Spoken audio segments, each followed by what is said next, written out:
Hello everyone, আবারও ইফতারের আগে কমপ্লেন বক্স নিয়ে হাজির হয়ে গেলাম আমি স্বাগতা। আজকের কমপ্লেন হচ্ছে নায়িকাদের ডিভোর্স।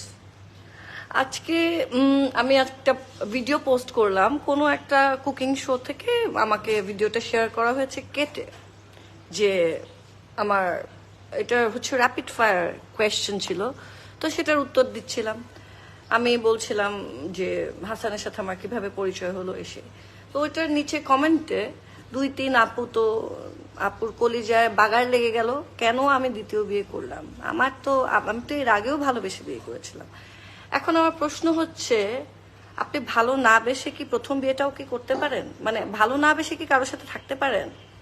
এটা কি সম্ভব? আসলে সম্ভব না। আর দ্বিতীয় বিয়ে করি, প্রথম বিয়ে করি আর দশম বিয়ে করি, ভালোবাসাটা থাকতেই হবে। যদি কারোর প্রতি ভালোবাসা না থাকে তার সাথে আসলে থাকা সম্ভব না।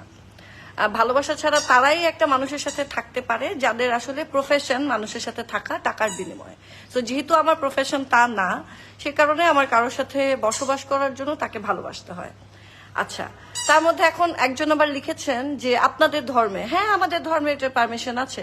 ইসলাম ধর্মে ডিভোর্সের পারমিশন আছে, মেয়েরা ডিভোর্স দিতে পারে। কারণ যদি আপনি একটা মানুষের, আপনার একটা জীবন, যদি কোনো মানুষ আপনার জীবন হেল করে ফেলে, আপনি জীবিত অবস্থায় আপনাকে দোজকে পাঠিয়ে দেয়, তখন তো আপনি তার সাথে সংসার করতে পারবেন না।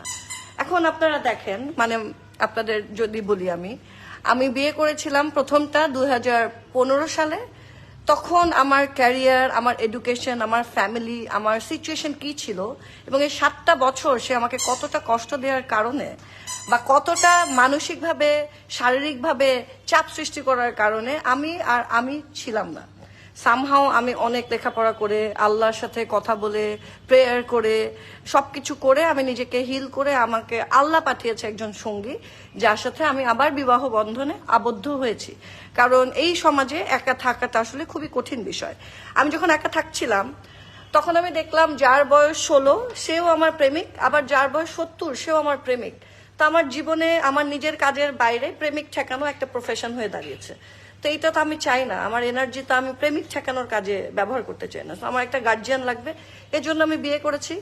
আর সবাই খালি বলে যে সেলিব্রিটিদের বিয়ে ভেঙে যায়। আরে ভাই, আমি তো আমার স্কুল ফ্রেন্ডের মধ্যে সেলিব্রিটি, একমাত্র সেলিব্রিটি, কিন্তু আমার স্কুল ফ্রেন্ডের মধ্যে সবার পরে আমার ডিভোর্স হলো। আমার তো ক্লাসের 80% মেয়েদের ডিভোর্স হয়ে গেছে।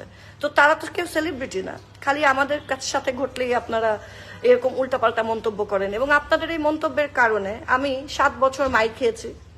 7 বছর যা খুশি তো আমার বাবা মার সম্বন্ধে শুনেছি, কিন্তু আমি ওখান থেকে বের হইনি। কেন? আপনারা গালিগালাজ করবেন যে সেলিব্রিটিদের জীবন এরকম হয়। তাই আমি ভাবলাম যে আমি একটু কষ্ট করে সহ্য করি, যদি সব ঠিক হয়ে যায়। কিন্তু আসলে সব ঠিক হয় না। যার সাথে আপনার হয় না তার সাথে আপনার হয় না, এবং আপনার একটাই জীবন, আপনাকে মেরে ফেলার অধিকার কারো নাই, কেউ আপনার গায়ে হাত দিতে পারে না। তো এইটার প্রতিবাদ আমি ছোটবেলা থেকে করে এসেছি, তারপরেও কিন্তু আমি 7 বছর সেটা সহ্য করতে হয়েছে। আমি তখন খালি ভাবতাম যে আমার মতো মানুষের যখন এগুলো ফেস করতে হচ্ছে, সাধারণ মেয়েদের কি অবস্থা। আর আমাকে যে উল্টাপাল্টা কথা লিখছেন, ওখানে ছেলেদের সংখ্যা খুবই কম, মেয়েরা নিজেরাই লিখছেন।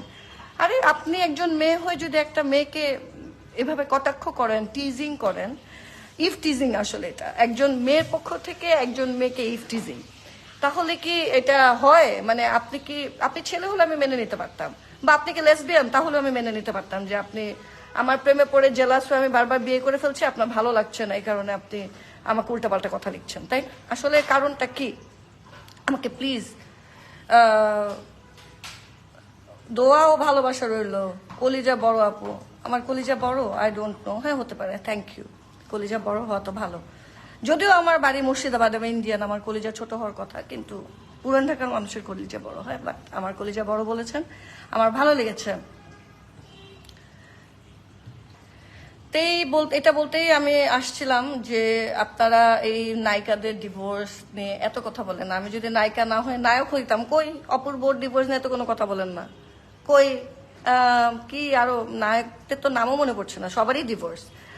বা আমার বন্ধু বান্ধব সবারই তো ডিভোর্স। এটা হচ্ছে যুগের সমস্যা, এটা হচ্ছে আমার মনে হয় ডিজিটাল মাধ্যমের সমস্যা। আমরা যখন সবাই সোশ্যাল মিডিয়া ব্যবহার করি, তখন আমাদের 100টা কানেকশন হয়ে যায়।